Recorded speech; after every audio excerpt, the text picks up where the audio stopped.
पहाड़ों के नीचे एक पुरसुकून गांव आबाद था। इस गांव में एक ऐसी गाय रहती थी जिसे देखकर हर बच्चा खुश हो जाता था। इस गाय का नाम था काली नूरी। इसका आधा बदन सियाह और आधा चमकदार सफ़ेद था, जैसे कुदरत ने बड़े प्यार से इस पर दो रंगों की चादर डाल दी हो। वो गांव की सबसे कीमती, खूबसूरत और मोहब्बत करने वाली गाय थी। बच्चे इसके पास आकर हंसते, इसके सींग थपथपाते और वो अपनी दम हिलाकर खुशी का जवाब देती। इसी गांव में एक शरारती मगर प्यारा लड़का था जिसका नाम था इरफ। वो हर बात मान लेता था मगर एक चीज़ को लेकर बहुत ज़िद्दी था। वो दूध नहीं पीता था।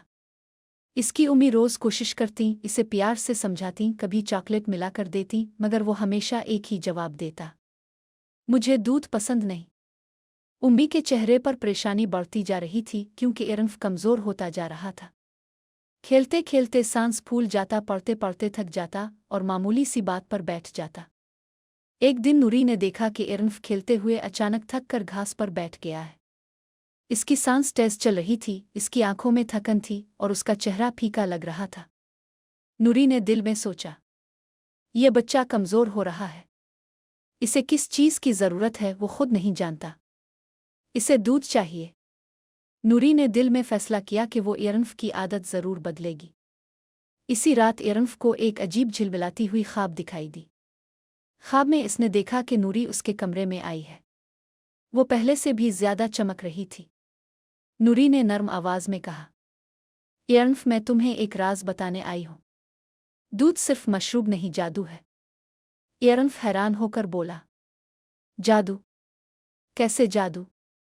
नूरी ने अपनी दम हिलाकर कहा, दूध पीने वाले बच्चों को 4 ताकतें मिलती हैं। मजबूत हड्डियां, तेज दिमाग, खूबसूरत जल्द और लंबा कद। अगर तुम दूध नहीं पियोगे तो ये सारी ताकतें तुम्हारे अंदर सोई रहेंगी। इरफ ने कोशिश करने का फैसला किया। ख्वाब में ही नूरी ने इसे एक गिलास दूध दिया। इरफ ने हिचकिचाते हुए एक छोटा सा घूंट लिया।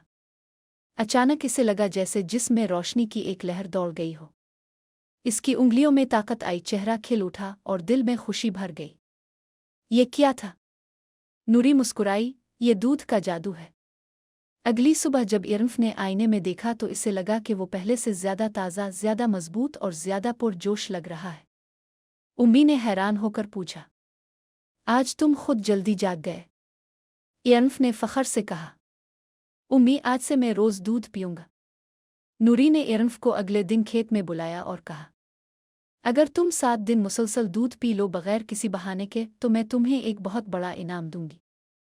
इरफ के अंदर जोश भर गया।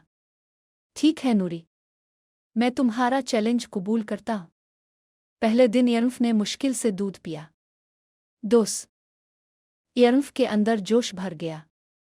ठीक है नूरी, मैं तुम्हारा चैलेंज कबूल करता हूँ। पहले दिन इरफ ने मुश्किल से दूध पिया। दूसरे दिन थोड़ा बेहतर लगा। तीसरे दिन इसे लगा कि इसकी टांगें पहले से ज़्यादा तेज़ चल रही है। चौथे दिन वो ज़्यादा देर तक खेल सका। 5वें दिन इसने सफ़े याद करने में मुश्किल नहीं हुई। छठे दिन वो साइकिल चिल्लाते हुए गिरा तो भी रोया नहीं। 7वें दिन इसमें इतनी ताकत आ चुकी थी कि वो गांव के बच्चों के साथ दौड़ में आगे निकल गया। 7 दिन पूरे होने पर नूरी ने पूरे गांव के बच्चों को बुलाया। वो सब एक बड़े पेड़ के नीचे जमा हुए। नूरी ने कहा, देखो, इरफ नाकाबिले यकीन हद तक बदल चुका है। ये है दूध की ताकत। जो बच्चे दूध पीते हैं वो कमज़ोर नहीं होते, वो बहादुर बनते हैं, ज़हीन बनते हैं, मजबूत बनते हैं। फिर नूरी ने इरफ को इनाम दिया, एक छोटा सा खूबसूरत बिछड़ा जिसके माथे पर सफ़ेद दिल की शक्ल का निशान था।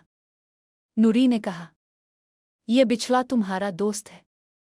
इसका नाम है गालुव। तुम इसे पाला, इसका ख्याल रखना, बिल्कुल वैसे जैसे तुमने खुद अपना ख्याल रखना शुरू किया है। इरफ की खुशी का कोई ठिकाना ना था।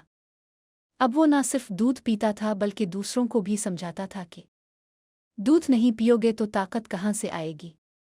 गांव के सारे बच्चे इसकी बात मानते, सब ने दूध पीना शुरू कर दिया और पूरा गांव सेहतमंद और चहकता हुआ बन गया। काली नूरी अब गांव की सिर्फ गाय नहीं थी, वो बच्चों की उस्ताद बन गई थी। और हर बच्चा जब इस पर हाथ फेरता वो मुस्कराती जैसे कह रही हो, दूध पीना ताकत है और ताकत ही जिंदगी को खूबसूरत बनाती है।